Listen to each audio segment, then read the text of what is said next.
Hi friends, எல்லாருக்கும் happy women's day. நம்ம இன்னைக்கு வாழைப்பழத்தை வச்சு ஐஸ்கிரீம் செய்ய போறோம். நான் இன்னைக்கு தான் ஃபர்ஸ்ட் டைம் ட்ரை பண்றேன். அதுக்கு நான் 2 பழம் எடுத்திருக்கேன். ஏற்கனவே 1 hour போல இதை ஃப்ரீஸ் பண்ணி எடுத்து வச்சிருக்கேன். இப்போ ஒரு மிக்ஸி ஜார்ல பழத்தை ஆட் பண்ணிக்கோங்க.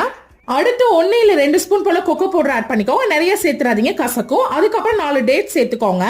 அப்புறம் ஃபிளேவருக்காக 1 ஸ்பூன் வெனிலா எசன்ஸ், 2 ஸ்பூன் தேன், 1/2 கப் பால். தேன் சேர்த்த கிளிப்பிங் வந்து மிஸ் ஆயிடுச்சு, சோ நீங்க மறக்காம ஆட் பண்ணிருங்க. இப்போ இது எல்லாத்தையும் நல்லா அரைச்சிருங்க. அரைச்சு ஒரு கண்டெய்னருக்கு ட்ரான்ஸ்ஃபர் பண்ணிருங்க. இப்போ இத வந்து நார்மல் கூலிங்ல 2ல இருந்து 4 மணி நேரம் ஃப்ரீஸ் பண்ணி எடுத்துக்கலாம். ஃப்ரீஸ் பண்ண ஐஸ்கிரீம் திருப்பி நீங்க மிக்ஸில போட்டு நல்லா அரைச்சிட்டு இதே கண்டெய்னர்ல திருப்பி ஆட் பண்ணிருங்க. அப்புறம் உங்ககிட்ட என்ன டாப்பிங்ஸ் இருக்கோ அதை இதுல சேர்த்துட்டு நல்லா மிக்ஸ் பண்ணிருங்க. மறுபடியும் 4 மணி நேரம் ஃப்ரீசர்ல வச்சுட்டு சர்வ் பண்ணிருங்க. நம்மளோட ஐஸ்கிரீம் வந்து ரொம்ப எம்மியா ரெடி ஆயிடுச்சு. அடிக்கிற வேலைக்கு சில்லுன்னு டேஸ்டா இருக்கும். ட்ரை பண்ணி பாருங்க. நான் வந்து இதுல சாக்கோ சிப்ஸ், சாக்கோ சிரப் ஃபைனலா ஆட் பண்ணிருக்கேன். இதுல பனானா ஃபிளேவர் கண்டிப்பா வரும். ஒருவேளை பனானா பிடிக்காதவங்க ஓகேனா ட்ரை பண்ணுங்க. இந்த வீடியோ பிடிச்சிருந்தா லைக் பண்ணிருங்க. தேங்க்யூ.